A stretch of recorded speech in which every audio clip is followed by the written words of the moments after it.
এখন আপনারা দেখবেন এই বছরের সবচেয়ে আলোচিত এনিমে সুজুমে নো তোজিমারি এর সম্পূর্ণ এক্সপ্লানেশন। গল্পের শুরুতে একটি নির্জন পরিত্যক্ত স্থান দেখানো হয়। স্থানটির চারপাশে ধ্বংসস্তূপে পরিণত হয়েছিল, ফলে এই সুন্দর জায়গাটি একটি জঙ্গলে রূপান্তরিত হয়। একটি ছোট্ট মেয়ে এই জঙ্গলে ছোটাছুটি করে তার মাকে খুঁজছিল, কিন্তু সে অনেকবার চিৎকার করে ডেকেও তার মাকে খুঁজে পাচ্ছিল না। অবশেষে মেয়েটি ক্লান্ত হয়ে একটি পাহাড়ের চূড়ায় গিয়ে বসে পড়ে, আর ঠিক সে মুহূর্তেই তার পেছন থেকে একটি রহস্যময়ী মেয়ে এসে দাঁড়ায়। ছোট্ট মেয়েটি তাকে দেখে খুব অবাক হয়, আর তখনই সিন চেঞ্জ হয়ে গল্পের প্রধান ক্যারেক্টার সুজুমিকে দেখানো হয়। সে এতক্ষণ ঘুমিয়ে ঘুমিয়ে সেই নির্জন স্থানটির স্বপ্ন দেখছিল। সুজুমি 17 বছর বয়সী একজন হাই স্কুল পড়ুয়া সুন্দরী মেয়ে, এবং সে তার আন্টি মিস তোমার সাথে সুশি নামক শহরে বসবাস করে। তার আন্টি তাকে ঘুম থেকে ডেকে তুললে সে নিচে নেমে আসে এবং টেবিলে বসে ব্রেকফাস্ট করতে থাকে। তোমা তাকে জানিয়ে দেয় আজকে তার বাড়িতে ফিরতে একটু লেট হতে পারে, কারণ আজ তার অফিসে ওভারটাইম কাজ করতে হবে। ব্রেকফাস্ট শেষ হলে সুজুমি তার স্কুলের দিকে একটি সাইকেলে করে রওনা দেয়, আর তোমা রওনা দেয় তার কাজের উদ্দেশ্যে। যাওয়ার সময় সুজুমি রাস্তার অপর পাশ থেকে একটি ছেলেকে তার দিকে আসতে দেখতে পায়। ছেলেটি এতটাই সুন্দর এবং হ্যান্ডসাম ছিল যে সুজুমি তাকে প্রথম দেখাতেই পছন্দ করে ফেলে। ছেলেটি সুজুমির কাছে এসে জিজ্ঞেস করে সে এমন কোনো স্থান সম্পর্কে জানে কিনা যেখানে অনেক দিন যাবৎ কোনো মানুষের আনাগোনা নেই, এক কথায় বললে ধ্বংসপ্রায় কোনো স্থান। উত্তরে সুজুমি বলে সে এমন একটি স্থান জানে, আর সেটি হলো তাদের বর্তমান শহর সুশির পেছনের দিকে অবস্থিত আরেকটি শহর, এবং সেই শহরটি বর্তমানে পরিত্যক্ত। তবে শহরটি একটি বিশাল পাহাড়ের অপর পাশে রয়েছে। ঠিকানা পেয়ে ছেলেটি সেখানে যেতে শুরু করে। অপরদিকে সুজুমি একটি ট্রাফিক সিগন্যালে আটকে যায়। এখানে তার বান্ধবী আয়া এসে তাকে গুড মর্নিং বলে, কিন্তু সে এখানে সেই ছেলেটির ব্যাপারেই ভাবছিল। তাই সে স্কুলের দিকে না যেয়ে পেছনে ফিরে আসে এবং সেই রহস্যময় ছেলেটির সম্পর্কে ডিটেলস জানতে সেই পরিত্যক্ত শহরে প্রবেশ করে এবং সেই ছেলেটিকে খুঁজতে থাকে। সে মনে মনে বলছিল আমি কোথাও না কোথাও এই ছেলেটিকে দেখেছি, সে খুব পরিচিত মনে হচ্ছে আমার কাছে। কিছুক্ষণ পর সে একটি অদ্ভুত দরজা দেখতে পায়, যার চারিপাশে পানি দিয়ে ভর্তি ছিল। হঠাৎ করেই তার মনে পড়ে যায় ছেলেটি তাকে একটি দরজার ব্যাপারেও কিছু একটা বলছিল। তাই কৌতূহলের বশে সে ওই দরজাটি খুলে ফেলে, কিন্তু তখনই ঘটে এক আশ্চর্যজনক ঘটনা। সে লক্ষ্য করে দরজার অপর পাশে আরেকটি অদ্ভুত জগৎ দেখা যাচ্ছে। সে দেরি না করে সোজা সেই দরজার ভেতরে পা রাখে, কিন্তু সেই মুহূর্তেই রহস্যময় সেই জগৎটি ভ্যানিশ হয়ে যায়। সে পেছনে ঘুরে তাকিয়ে দেখে দরজাটির অপর পাশে আবারও সেই জগৎটি ভেসে উঠেছে। তাই সে দৌড়ে গিয়ে দ্বিতীয়বার সেই জগতে প্রবেশ করতে চায়। এভাবে অনেকবার চেষ্টা করার পরেও সে ব্যর্থ হয়। এর কিছুক্ষণ পর তার পা একটি পাথরের মূর্তির উপরে পড়ে। সে মূর্তিটি হাতে নিতেই সেটি একটি জীবন্ত বিড়ালের আকৃতি ধারণ করে এবং বিড়ালটি তার হাত থেকে লাফ দিয়ে পালিয়ে যায়। সে বুঝতেই পারছিল না তার সাথে এসব কি হচ্ছে, এবং অদ্ভুত আর অলৌকিক সব ঘটনা দেখে সে খুব ভয় পেতে থাকে। ফলে সে দ্রুত তার স্কুলে চলে আসে। এখানে সে তার বান্ধবীদের সাথে ওই দরজাটির কথা শেয়ার করে, কিন্তু কেউ তার কথা বিশ্বাস করতে পারছিল না। ঠিক তখনই সেখানে 4 রেক্টর স্কেলের একটি ভূমিকম্পন হয়। ভূমিকম্পটি এতই ক্ষুদ্র স্কেলের ছিল যে কখন তা হয়েছে কেউ টেরই পায়নি। কিন্তু হঠাৎ করেই সুজুমি অনেক ঘামতে শুরু করে, কারণ সে স্কুলের জানালা দিয়ে সেই পাহাড়টির দিকে তাকিয়েছিল এবং সে ওইখানে দেখতে পাচ্ছিল একটি বিশাল আকৃতির ধোঁয়া আকাশের দিকে উঠছে। কিন্তু তার বান্ধবীরা এটা দেখতে পাচ্ছিল না। অল্প কিছু সময়ের ব্যবধানে ধোঁয়াটি অনেক বড় আকৃতি ধারণ করে এবং সেখান থেকে শাখা প্রশাখাও বের হতে শুরু হয়। ফলে সে দ্রুত ওই স্থানে যেতে থাকে, কারণ তার জানতে হবে কেন এই ধোঁয়াটি শুধু সেই দেখতে পাচ্ছে আর কেউ দেখতে পাচ্ছে না। অনেক দ্রুত সাইকেল চালিয়ে সে ওই দরজাটির সামনে চলে আসে এবং দেখতে পায় ওই দরজাটি মূলত বিশাল আকৃতির ধোঁয়ার উৎপত্তি স্থল। এখানে সে আরো দেখতে পায় সেই হ্যান্ডসাম ছেলেটি ওই রহস্যময় দরজাটিকে বন্ধ করার চেষ্টা করছে। ছেলেটি সুজুমির দিকে তাকানোর ফলে তার মনোযোগ নষ্ট হয়ে যায় এবং সে ছিটকে গিয়ে দূরে সরে যায়। সুজুমি দৌড়ে গিয়ে তাকে উঠায়, কিন্তু ততক্ষণে দরজাটি থেকে বিপুল পরিমাণ ধোঁয়া আকাশে ছড়িয়ে পড়েছিল। ধোঁয়াটির শাখা প্রশাখা সুশি শহরকে অন্ধকারে ঢেকে দিয়েছিল এবং বিভিন্ন স্থানে ধোঁয়াটি আছড়ে পড়ছিল। এই দেখে ছেলেটি উঠে গিয়ে দরজাটি লাগানোর চেষ্টা করতে থাকে। সুজুমিও ছেলেটির পাশে দাঁড়িয়ে দরজাটি বন্ধ করতে তাকে সাহায্য করছিল। এক পর্যায়ে ছেলেটি সৃষ্টিকর্তার কাছে শক্তি চেয়ে কিছু মন্ত্র পড়ে নেয় এবং তার গলায় ঝুলিয়ে রাখা একটি ম্যাজিক্যাল চাবি দিয়ে দরজাটি বন্ধ করতে সফল হয়, আর সেই বিশাল আকৃতির ধোঁয়াটিও নিমিষেই অদৃশ্য হয়ে যায়। এরপর ছেলেটি সুজুমিকে বলে এই জায়গাটিতে একটি কি স্টোন থাকার কথা। কি স্টোন মূলত এমন একটি বস্তু যা এই দরজাটিকে সবসময় নিয়ন্ত্রণে রাখতে কাজ করত। তবে ছেলেটি বুঝতে পারছিল না কি স্টোনটি হঠাৎ করেই কোথায় হারিয়ে গেল এবং এবং সুজুমি কিভাবে এই ধোঁয়াটি দেখতে পাচ্ছিল। এখান থেকে সুজুমি জানতে পারে এই ধোঁয়াটিকে কিট বা ওর্ম বলা হয়। কিট হলো একটি দৈত্যাকার রাক্ষস যা জাপানের তলদেশে বসবাস করে। তবে তাদেরকে ডিস্টার্ব করা হলে এরা অনেক রেগে যায় এবং বড় বড় বিপর্যয় ঘটায়। ছেলেটি সুজুমিকে বলে সে যা যা দেখেছে সেগুলো তার ভুলে যাওয়া উচিত। এই বলে ছেলেটি চলে যেতে থাকে, কিন্তু সুজুমি লক্ষ্য করে ছেলেটি তার হাতে অনেক আঘাত পেয়েছে। তাই সে ছেলেটিকে তার বাড়িতে নিয়ে যায়। তবে আসার সময় তারা দেখতে পায় সেই কিটের আছড়ে পড়ার ফলে পুরো শহরে একটি বড় ধরনের ভূমিকম্পন হয়েছে। সুজুমির রুমে গিয়ে ছেলেটি একটি ছোট্ট চেয়ারে বসে পড়ে। চেয়ারটির একটি পা ভাঙা ছিল। কিছুক্ষণ পর সুজুমি তার আন্টির ঘর থেকে ফার্স্ট এইডের বক্স নিয়ে আসে এবং ছেলেটির ক্ষত স্থানে ব্যান্ডেজ করে দেয়। তারা দুজন একে অপরের সাথে পরিচিত হয়। ছেলেটি জানায় তার নাম হলো কিম। সে আরো বলে এখন আর সেই কি স্টোনটিকে খুঁজতে হবে না, কারণ সেই দরজাটি সাময়িক সময়ের জন্য বন্ধ হয়েছে। কি স্টোন ব্যবহার করে দরজাটিকে শান্ত না করলে কিছুক্ষণ পর কিটটি আবারও বের হয়ে আসবে। ছেলেটি চলে যাওয়ার সময়ে সাদা রঙের একটি বিড়াল সুজুমির বারান্দায় এসে দাঁড়ায়। বিড়ালটি দেখতে ছিল খুবই কিউট, তাই সুজুমি তাকে কিছু মাছ খেতে দেয়। মাছগুলো খেয়ে বিড়ালটি কথা বলতে শুরু করে এবং সে সুজুমিকে ধন্যবাদ জানিয়ে বলে সে তাকে অনেক পছন্দ করেছে। একটি বিড়ালের মুখ থেকে কথা শুনে সুজুমি অবাক হয়ে যায়। তখনই আবার বিড়ালটি একটি মন্ত্র পড়ে চেয়ারে বসে থাকা সেই কিমকে অদৃশ্য করে ফেলে। সুজুমি পেছনে তাকিয়ে দেখে কিম আর সেখানে নেই, তাই সে খুব ঘাবড়ে যায়। কিছুক্ষণ পর সে উপলব্ধি করে কিম যে চেয়ারে বসেছিল সেই চেয়ারের মধ্যেই তার আত্মা ঢুকে গিয়েছে। একটি জড় বস্তু কথা বলছে দেখে সুজুমি আরো অনেক বেশি ভয় পেয়ে যায়। বিড়ালটি তখন লাফিয়ে রাস্তা দিয়ে দৌড়াতে শুরু করে আর কিমও সেই বিড়ালটির পিছু নেয়। তাদের দুজনের পেছনে আবার সুজুমিও ছুটতে থাকে। রাস্তার পথচারীরা একটি বিড়ালের পিছনে চেয়ার ছুটছে দেখে অবাক হয়ে যায়। বিড়ালটি দৌড়াতে দৌড়াতে একটি জাহাজে উঠে পড়ে। উপায় না পেয়ে সুজুমিও সেই জাহাজের ভিতরে চলে আসে। কিম তখন বিড়ালটিকে বলছিল তাকে মানুষ রূপে ফিরিয়ে নিয়ে যেতে, কিন্তু বিড়ালটি আর কোনো কথা না শুনে একটি লাফ দেয়। সেই বড় জাহাজটির পাশে ছোট্ট আরেকটি জাহাজ দাঁড়িয়েছিল। বিড়ালটি সেখানে লাফ দিয়ে পালিয়ে যায়। অপরদিকে সুজুমি এবং কিমের এখন আর এই জাহাজ থেকে নামারও সুযোগ নেই, কারণ জাহাজটি ইতিমধ্যে যাত্রা শুরু করে দিয়েছে। তাই সুজুমি ফোন করে তার আন্টিকে বলে দেয় আজকে সে তার বান্ধবী আয়ার বাড়িতে ঘুমাবে। তোমা তার জন্য খুব চিন্তা করছিল, কারণ সে সুজুমির রুমে ফার্স্ট এইড বক্স খুঁজে পেয়েছে। কিন্তু সুজুমি ফোন কেটে দিয়ে দৌড়ে কিমের কাছে চলে যায় কিছু খাবার নিয়ে এবং সে কিমকে জানায় কাল সকালেই এই জাহাজটি ইহিম শহরে পৌঁছে যাবে। সেখান থেকে তারা বাই রোডে সুশি শহরে পৌঁছাতে পারবে। কিম অনেক ভাবনা চিন্তা করার পর বুঝতে পারে সেই বিড়ালটি ছিল সুশি শহরের কি স্টোন, কিন্তু সুজুমি ভুলবশত সেই কি স্টোনটিকে মুক্ত করে দিয়েছে। কিম আরো জানায় তার ফ্যামিলি বংশ পরম্পরায় ক্লোজার হিসেবে কাজ করেছে, অর্থাৎ এমন কেউ যে কিনা জাপানের বিভিন্ন শহরে ঘুরে ঘুরে খুলে যাওয়া দরজাগুলোকে বন্ধ করে। প্রত্যেকটি শহরে একটি করে এমন গেট পয়েন্ট আছে। সুশি শহরের জন্য এটি ছিল একটি ধ্বংসপ্রায় দরজা। এরপর তারা সেখানেই ঘুমিয়ে পড়ে এবং স্বপ্নে সুজুমি সেই ছোট্ট মেয়েটিকে দেখতে পায়। এই মেয়েটি আসলে সুজুমি নিজেই ছিল। সে দেখতে পায় একটি নির্জন স্থানে সে একটি গেট পয়েন্ট দিয়ে প্রবেশ করছে।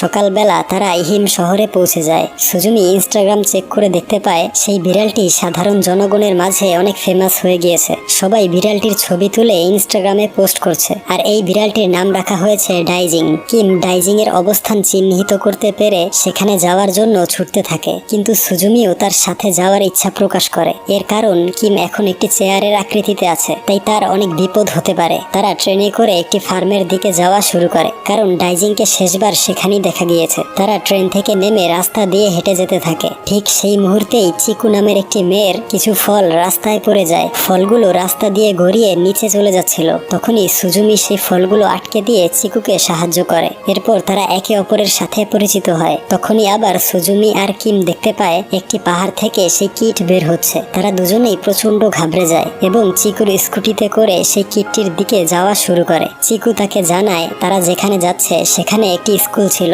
তবে ভূমিধসের কারণে সেই স্কুলটি এখন ধ্বংসস্তূপে পরিণত হয়েছে। কিম আর সুজুমি বুঝতে পারে সেই স্কুলটি এখন গেট পয়েন্ট। কিম সুজুমির হাত থেকে ঝাঁপ দিয়ে একাই গেট পয়েন্টটি বন্ধ করার আপ্রাণ চেষ্টা করতে থাকে। তবে যেহেতু সে একটি চেয়ারের বডিতে, তাই সে সর্বশক্তি দিয়ে গেট পয়েন্টটি বন্ধ করতে পারে না। সুজুমি তাকে হেল্প করতে এগিয়ে আসে। কিম তাকে বলে চোখ বন্ধ করে এই স্কুলে আসা যাওয়া করা স্টুডেন্টের ব্যাপারে ভাবো, তাহলেই গেট পয়েন্টটি বন্ধ করার শক্তি পাবে। সুজুমি তার কথা মতন কাজ করে এবং কিমের ম্যাজিক্যাল চাবিটি দিয়ে গেট পয়েন্টটি বন্ধ করতে সফল হয়। এরপর দেখানো হয় তারা দুজন প্রচন্ড খুশি ছিল, কারণ কিটটি শহরে আছড়ে পড়ার আগেই তারা গেট পয়েন্টটি বন্ধ করতে পেরেছে। চিকু তাকে তার বাড়িতে নিয়ে যায়। তমা সুজুমিকে ফোন করে অনেক বকাবকি করতে থাকে, কিন্তু সুজুমি জানায় সে আয়ার সাথে ভ্যাকেশনে চলে এসেছে, কিছুদিন পর বাড়িতে ফিরবে। এই বলে সে ফোনটি কেটে দেয়। এরপর সে চিকুর সাথে ডিনার করে। চিকুর বাবা মা সুজুমিকে অনেক সুস্বাদু খাবার রান্না করে খাওয়ায়। চিকু আর সুজুমির মধ্যে অনেক ভালো বন্ধুত্ব হয়ে যায়। রাতে ঘুমানোর সময় সুজুমি তার আন্টির ব্যাপারে চিকুকে বলে। সে বলে তার আন্টি তাকে ছোটবেলা থেকেই লালন পালন করেছে, তার জন্য সে এখন পর্যন্ত বিয়েও করেনি। সকালবেলা ঘুম থেকে উঠে সুজুমি একটি ভিডিওতে দেখতে পায় ডাইজিং কোবে নামক একটি শহরে চলে গিয়েছে। তাই সে দ্রুত কিমকে নিয়ে সেখানে যাওয়ার জন্য রওনা দেয়। পথিমধ্যে বৃষ্টি শুরু হয়ে গেলে তারা দুজন একটি বাস স্ট্যান্ডে আশ্রয় নেয়। আসলে তারা কোনো বাস বা গাড়িতে লিফট নেয়ার অপেক্ষায় ছিল। তখনই সেখান দিয়ে যাচ্ছিল মিস রুমি নামক এক মহিলা। সে সুজুমিকে লিফট দিবে বলে জানায়, কারণ সেও কোবে শহরের দিকে যাচ্ছে। সুজুমি তার গাড়িতে উঠে পড়ে। রুমির দুজন ছেলে মেয়ে আছে, যারা কিমের সাথে অনেক দুষ্টুমি করতে থাকে। রুমির কাছ থেকে সুজুমি জানতে পারে এই শহরেও একটি ধ্বংসস্তূপ আছে, আর সেটি হলো একটি অ্যামিউজমেন্ট পার্ক। ঠিক তখনই রুমির কাছে মেসেজ আসে চাইল্ড ডে কেয়ার আজকে বন্ধ থাকবে, কিন্তু তাদের রেস্টুরেন্টটি আজ তার পরিচালনা করতে হবে। এর কারণে সুজুমিকে রুমির বাচ্চাদের দেখাশোনা করতে হবে। যেহেতু রুমি তাকে সাহায্য করেছে, তাই বাধ্য হয়েই সুজুমি রুমির বাচ্চাদের দেখাশোনা করে। বাচ্চাগুলো তার সাথে অনেক দুষ্টুমি করতে থাকে। তাকে বাঁচানোর জন্য কিম বাচ্চাগুলোর সাথে খেলাধুলা করার সিদ্ধান্ত নেয়। বাচ্চাগুলো ঘুমিয়ে পড়লে সুজুমি নিচে নেমে আসে এবং সে দেখতে পায় ডাইজিং রেস্টুরেন্টেই বসে আছে। কিছুক্ষণ পর ডাইজিং রাস্তায় চলে আসে, আর সুজুমিও তার পিছু করতে করতে রাস্তায় চলে যায়। ডাইজিং ইশারার মাধ্যমে আরেকটি কিট দেখায়, যা দেখে কিম দৌড় দিয়ে সেখানে চলে আসে। সুজুমি আর কিম সহজেই বুঝতে পারে এবার গেট পয়েন্ট হচ্ছে সেই ধ্বংসপ্রায় অ্যামিউজমেন্ট পার্কটি। তাই তারা দ্রুত সেখানে যেতে শুরু করে। কিম বুদ্ধি করে বলে সে ডাইজিং এর পিছু নিবে, আর এই সুযোগে সুজুমি গেট পয়েন্টটিকে বন্ধ করবে। যেহেতু সে আগেও একবার এই কাজটি করতে পেরেছিল, তাই এবারও সে কাজটি করতে পারবে বলে ধারণা করা যায়। একদিকে কিম ডাইজিং এর পেছনে ছুটতে শুরু করে, আর অপরদিকে সুজুমি একটি দোলনার গেট পয়েন্ট লাগানোর চেষ্টা করতে থাকে। এক পর্যায়ে মারপিট করতে করতে পার্কটির ইলেকট্রিক সাপ্লাইয়ের রুমে গিয়ে পড়ে। ফলে পার্কটির বিদ্যুৎ সরবরাহ চালু হয়ে গেট পয়েন্টটি বন্ধ করার চেষ্টা করছিল, কিন্তু সে হঠাৎ করেই লক্ষ্য করে গেট পয়েন্টের আশেপাশে সে নিজের ছোটবেলাকে এবং তার মাকে দেখতে পাচ্ছে। সে সম্মোহিত হয়ে যায় এবং গেট পয়েন্টটির মধ্যে ঢুকে পড়ে। তবে কিম বাহির থেকে দেখছিল সুজুমি আসলে দোলনার একদম কিনারায় চলে এসেছে, আর একটু পা বাড়ালেই পড়ে যাবে। তাই কিম জোরে জোরে সুজুমিকে ডাকতে থাকে, কিন্তু সে কোনো কথা শুনছিল না। কিম বাধ্য হয়ে ডাইজিংকে ছেড়ে দিয়ে তাকে বাঁচানোর জন্য দোলনার উপরে উঠে যায় এবং হাত বাড়িয়ে দিয়ে সুজুমিকে বাঁচিয়ে নিয়ে আসে। এরপর দুজনের সম্মিলিত প্রচেষ্টায় অবশেষে তারা গেট পয়েন্টটিকে বন্ধ করতে সফল হয়। সুজুমি প্রচুর কনফিউজড ছিল, কারণ সে গেট পয়েন্টের অপর প্রান্তে তার মৃত মায়ের সামনে তার নিজের ছোটবেলার রূপটিকেই দেখতে পেয়েছিল। কিম তাকে বলে সেই স্থানটিকে ইভেন আফটার বলা হয়, অর্থাৎ সেই স্থানে মৃত ব্যক্তিদের আত্মা ঘোরাফেরা করে। এরপর তারা রুমির রেস্টুরেন্টে ফিরে আসে এবং তারা খুবই মজাদার খাবার ডিনার হিসেবে গ্রহণ করে। সুজুমি এখানে রুমির সাথে অনেক ভালো টাইম স্পেন্ড করে। এরপর সে আর কিম একটি সোফায় শুয়ে পড়ে। ঘুমানোর সময় সুজুমি কিমের কাছে তার লাইফ সম্পর্কে জানতে চায়। কিম জানায় সে বর্তমানে কলেজে পড়ে, তবে সে একজন শিক্ষক হতে যায়, আর টোকিও শহরে একটি ফ্ল্যাটে সে বসবাস করে। রাতে ঘুমানোর সময় কিম একটি ভয়ানক স্বপ্ন দেখে। সে দেখতে পায় একটি অদ্ভুত স্থানে সে বরফে পরিণত হচ্ছে, আর তার সামনে একটি গেট পয়েন্ট। সকালবেলা সুজুমি তাকে কিস করলে সে জাগ্রত হয়ে যায়। সুজুমি তাকে ডাইজিং এর লেটেস্ট ছবিগুলো দেখায়, আর সে এখন টোকিও শহরে ঘোরাফেরা করছে। তাই দেরি না করে তারা দুজন ট্রেনের টিকিট কিনে টোকিও শহরের উদ্দেশ্যে রওনা দেয়। কিম সুজুমিকে গাইড করে তার ফ্ল্যাটে নিয়ে আসে। এখানে সুজুমি একটি প্রাচীন বই থেকে কিট এবং কি স্টোন সম্পর্কে আরো সুস্পষ্ট ধারণা পায়। কিম তাকে বলে এই টোকিও শহরেই সব থেকে বড় গেট পয়েন্টটি অবস্থিত, আর পুরো জাপানে দুটি কি স্টোন আছে, একটি উত্তর দিকে আরেকটি দক্ষিণ দিকে। সুশি শহরের কি স্টোনটি ছিল ডাইজিং, যা ইতিমধ্যে মুক্ত হয়ে গিয়েছে, আর টোকিও শহরের কি স্টোনটি এখনো মুক্ত হতে পারেনি। তবে সে বেশিক্ষণ কিটকে আটকে রাখতে পারবে না। তবে কিম জানায় তার দাদা যে কিনা একজন ক্লোজার ছিল, সে এই শহরের একটি হসপিটালে চিকিৎসারত অবস্থায় আছে। তার কাছ থেকে এসব বিষয়ে আরো ভালো জানা যাবে। কিছুক্ষণ পর কিমের ফ্ল্যাটে তার বন্ধু সেরিজাওয়া দেখা করতে আসে। সুজুমি তাকে রুমের ভিতরে আসতে বলে। সেরিজাওয়া জানায় সে কিমের কাছ থেকে থেকে অনেক টাকা পায়, সেগুলো নেয়ার জন্যই সে এখানে এসেছে। সুজুমি তার কথায় গুরুত্ব না দিয়ে বাহিরে তাকিয়ে আবারও টেনশনে পড়ে যায়, কারণ এবার টোকিও শহরের কিটটি জাগ্রত হয়ে গিয়েছে, আর এটি বিগত গুলোর থেকেও কয়েক গুণ বড়। সুজুমি কিমকে নিয়ে দৌড়ে সেই কিটের উৎপত্তি স্থলের দিকে যাওয়া শুরু করে। রাস্তায় সে দেখতে পায় তার সাথে ডাইজিংও যাচ্ছে। কিম বুঝে যায় এবারের গেট পয়েন্টটি একটি আন্ডারগ্রাউন্ড টানেলের ভেতরে, কিন্তু সেখানে পৌঁছাবার আগেই দ্বিতীয় কিস্টোনটি কিটের সাথে হেরে যায় এবং পুরো টোকিও শহরে একটি ভূমিকম্পন হয়। তবে এর থেকেও বড় বিপর্যয় আসতে চলেছে, যার আগেই তাদেরকে এই গেট পয়েন্ট বন্ধ করে দিতে হবে। কিটকে অদৃশ্য করতে কিম ঝাঁপ দিয়ে গেট পয়েন্টের দিকে যাওয়া শুরু করে, কিন্তু সুজুমি ভালো করেই জানে সে চেয়ার রূপে কিটের সাথে পেরে উঠবে না, তাই সেও কিমের পেছন পেছন ঝাঁপ দিয়ে ফেলে। এরপর দেখানো হয় কিটটি ক্রমশ শক্তি সঞ্চয় করে আকারে বৃদ্ধি পাচ্ছে। অপরদিকে সুজুমি আর কিম সেই কিটের উপর দিয়ে ছুটে যাচ্ছে। এখানে ডাইজিংও চলে আসে তাদের পথে বাধা দেওয়ার জন্য, আর তখনই আবার কিম বরফে পরিণত হতে থাকে। ডাইজিং এবার একটি সত্য কথা বলে, সে জানায় কিমি হচ্ছে বর্তমানের কিস্টোন। আসলে ডাইজিং মন্ত্র পড়ে কিস্টোন হিসেবে কিমকে মনোনীত করে দিয়েছে। এর কারণে সে সুজুমির সাথে বেশি সময় খেলাধুলা করতে চায়। এক পর্যায়ে কিম পুরো বরফে রূপান্তর হয়ে যায়, তার মুখ থেকে কোনো কথা বের হচ্ছিল না, কিন্তু সুজুমি মানতেই পারছিল না কিম তাকে এভাবে ছেড়ে চলে যাবে, তাই সে অঝরে কান্না করতে করতে চিৎকার করে ডাকছিল। অপরদিকে কিটটি এতটাই বড় হয়ে গিয়েছিল যে পুরো টোকিও শহর অন্ধকারে ঢেকে যাচ্ছিল, আর এটি মাটিতে আছড়ে পড়লে পুরো শহরটি ধ্বংস হয়ে যাবে। তাই না চাইতেও সুজুমি একটি কঠোর সিদ্ধান্ত নেয়, অর্থাৎ কিমকে সে কিটের মধ্যে সজোরে আঘাত করে ঢুকিয়ে দেয়, যার ফলে কিটটি নিমেষেই অদৃশ্য হয়ে যায়। আর এত তীব্র বিস্ফোরণের কারণে সুজুমি অজ্ঞান হয়ে আকাশ থেকে নিচে পড়তে থাকে। ডাইজিং তাকে ধরে ফেলে এবং তারা পানিতে গিয়ে পড়ে। সুজুমি অজ্ঞান অবস্থায় তার ছোটবেলার স্মৃতিচারণ করে। সে দেখতে পায় তার মা সেই ছোট্ট চেয়ারটি নিজ হাতে তৈরি করছে এবং তারা দুজন খুবই আনন্দিত। সুজুমির জ্ঞান ফিরে আসলে সে নিজেকে আন্ডারগ্রাউন্ড টানেলটির ভিতরে আবিষ্কার করে। তার সামনে ছিল একটি গেট পয়েন্ট। যেহেতু কিম এখন কিস্টোন, তাই ইভেন আফটার থেকে তার চেয়ারটি দেখা যাচ্ছিল। সুজুমি তাকে দেখে সেখানে যাওয়ার চেষ্টা করতে থাকে, কিন্তু প্রতিবারই সে ব্যর্থ হয়। অবশেষে সে গেট পয়েন্টটিকে চাবি দিয়ে বন্ধ করে দেয়। তবে সে মনে মনে বলতে থাকে কিমকে যে কোনো মূল্যে সেখান থেকে বাঁচিয়ে নিয়ে আসবে। এরপর সে আন্ডারগ্রাউন্ড টানেল থেকে শহরে এসে পড়ে, আর তখনই তার মনে পড়ে কিমের দাদা জ্যাকের কথা। তাই সে দ্রুত তার কাছে চলে আসে। জ্যাক তাকে দেখতেই বুঝতে পারে তার নাতি ইভেন আফটারে আটকে গিয়েছে। সে বলে এটাই হয়তো কিমের ভাগ্যে ছিল, তুমি সবকিছু ভুলে গিয়ে বাড়িতে চলে যাও। কিন্তু সুজুমি জানায় সে কিমকে সেখান থেকে ফিরিয়ে আনতে চায় এবং সে এই কাজে সফল হবেই, কেউ তার সাহায্য করুক বা না করুক। একটি রাস্তা দিয়ে ইভেন আফটারে প্রবেশ করা যাবে, আর সেটি হলো সুজুমি ছোটবেলা যে গেট পয়েন্ট দিয়ে ইভেন আফটারে গিয়েছিল সেই গেট পয়েন্টটি। আসলে সুজুমি ছোটবেলাতে একবার ইভেন আফটারে প্রবেশ করে হারিয়ে গিয়েছিল এবং তার স্বপ্নে সেই দৃশ্যগুলোই দেখতে পেত। সুজুমি সেখানে যাওয়ার জন্য রেডি হয়। অপরদিকে সাডাইজিং অর্থাৎ দ্বিতীয় কিস্টোন জ্যাকের সাথে দেখা করতে আসে। সে সাডাইজিংকে বলে তাকে সুজুমির সাথে গিয়ে তাকে সাহায্য করা উচিত। কিছুক্ষণ পর সুজুমি রেডি হয়ে বাস স্ট্যান্ডে চলে আসে। এখানে সেরিজাওয়া একটি গাড়ি নিয়ে হাজির হয়। সে এখনো তার বন্ধু কিমকে খুঁজছিল। সে সুজুমিকে বলে তাকে কিম পর্যন্ত নিয়ে যেতে। সে সেরিজাওয়াকে বলে তার গ্রাম মেরিগোতে যেতে হবে, হয়তো সেখানে কিমকে পাওয়া যাবে। জ্যাক তাকে সেখানে নিয়ে যেতে রাজি হয়, কিন্তু সেই মুহূর্তে সেখানে সুজুমির আন্টি তমা চলে আসে। আসলে সে সুজুমির জিপিএস ট্র্যাক করে এখানে চলে এসেছে। সে সুজুমির সাথে সেরিজাওয়াকে দেখে অনেক রাগান্বিত হয়ে যায়। সে ভাবে সেরিজাওয়া তার বয়ফ্রেন্ড, কিন্তু সুজুমি জানায় সে তার বয়ফ্রেন্ড নয়, বরং সে তার কাছে লিফট নিয়ে তার গ্রামে যাচ্ছে। এই শুনে তমাও গাড়িতে উঠে পড়ে। ডাইজিংও তাদের সাথে গাড়িতে বসে পড়ে।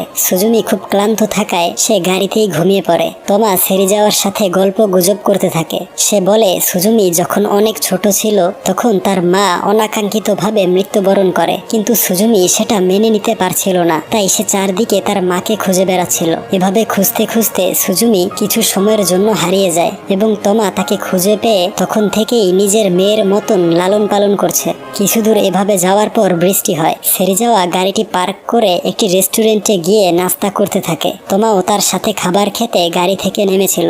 অপরদিকে সুজুমি গাড়িতে বসেই কিমের কথা ভাবছিল। কিছুক্ষণ পর তমা এসে সুজুমিকে জিজ্ঞেস করে সে কিছু খাবে কিনা, কিন্তু সুজুমি উত্তর দেয় সে কিছুই খাবে না। এরপর তমা তাকে সবকিছু খুলে বলতে বলে, কিন্তু সুজুমি জানায় পুরো বিষয়টি বিষয়টি অনেক কমপ্লিকেটেড। সে এগুলো বুঝতে পারবে না, সে শুধু তার গ্রামের বাড়িতে যেতে চায়। সুজুমির মুখ থেকে এমন কর্কশ ভাষার কথা শুনে তোমা প্রচন্ড হাইপার হয়ে যায়। তার শ্বাসকষ্ট ছিল, তবুও সে প্রচন্ড রাগান্বিত হয়ে বলতে থাকে শুধুমাত্র সুজুমির কারণে তার 10টি বছর নষ্ট হয়েছে। সে বিয়ে পর্যন্ত করতে পারেনি একমাত্র তার কারণেই, আর এখন কিনা সে তার সাথে খারাপ ব্যবহার করছে। এই ধরনের কথা বলে তোমা সুজুমিকে অনেক কষ্ট দেয় এবং সে নিজেও অনেক অসুস্থ হয়ে নিচে পড়ে যায়। তখনই আবার তার পেছন থেকে সাডাইজিং চলে আসে এবং সেও ডাইজিং এর সাথে গাড়িতে উঠে বসে। অপরদিকে তোমা কান্না করতে করতে সেরিজাওয়ার কাছে চলে যায় এবং সে বলে সুজুমির সাথে এমন রাফ বিহেভ করা মোটেও ঠিক কাজ হয়নি। সে মনের অজান্তেই এমন কথা বলে ফেলেছিল।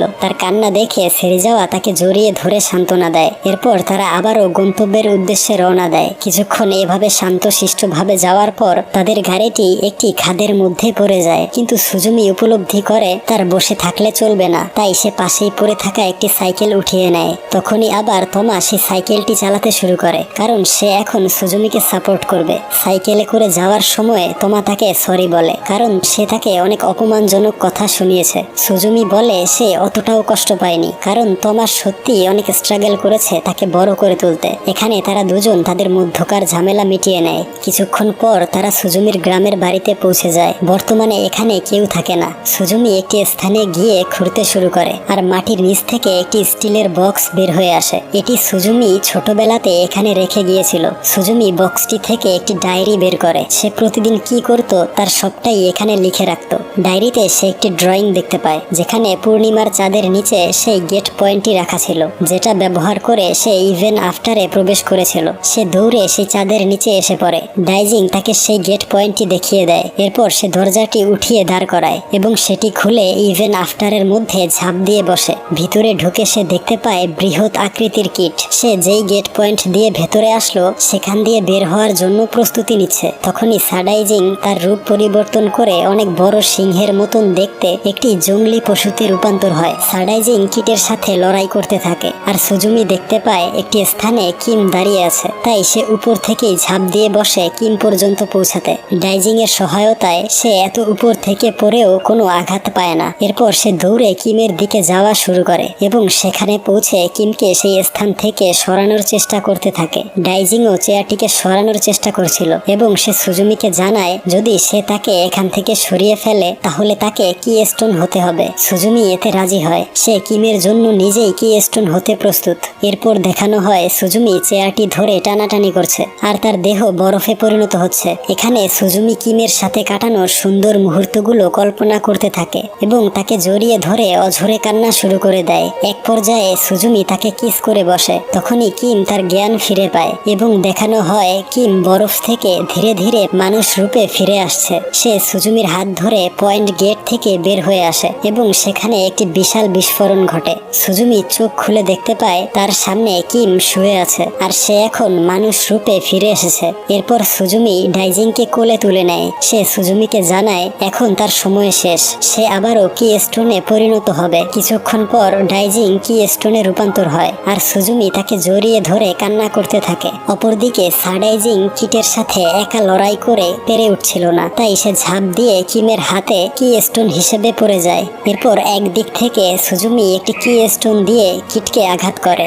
অপর দিক থেকে কিম আরেকটি কি স্টোন দিয়ে সেই কিটকে আঘাত করে বসে। ফলে সেই স্থানটিতে বিপুল পরিমাণ শক্তি নিয়ে একটি বিস্ফোরণ হয় আর স্থানটি একটি জঙ্গলের রূপ নেয়। আর এই জায়গাটি মুভির শুরুতে দেখানো হয়েছিল। সুজুমি ভাঙা চেয়ারটি নিয়ে তার ছোটবেলার রূপটির কাছে যায়। ছোট্ট সুজুমি তাকে দেখে অনেক কান্না করতে থাকে। সে তার মায়ের সম্পর্কে জিজ্ঞেস করে। সুজুমি নিজেও অনেক কান্নায় ফেটে পড়ে, তবে সে নিজেকে সামলিয়ে ছোট্ট সুজুমিকে ভরসা দেয় যে তার ভবিষ্যৎ অনেক উজ্জ্বল। সে তার জীবনে অনেক ভালোবাসার মানুষ পাবে, সে তাকে সব সময় আগলে রাখবে। এরপর সে তাকে ওই চেয়ারটি দিয়ে দেয় এবং তাকে বাড়িতে ফিরে যেতে বলে। ছোট্ট সুজুমি কথা মতো চেয়ারটি নিয়ে পয়েন্ট গেট দিয়ে তার পৃথিবীতে ফিরে যায়, আর এরপরেই তার আন্টি তাকে খুঁজে পেয়েছিল। এরপর দেখানো হয় সুজুমি আর কিম পয়েন্ট গেটটি চাবি দিয়ে বন্ধ করে দিচ্ছে।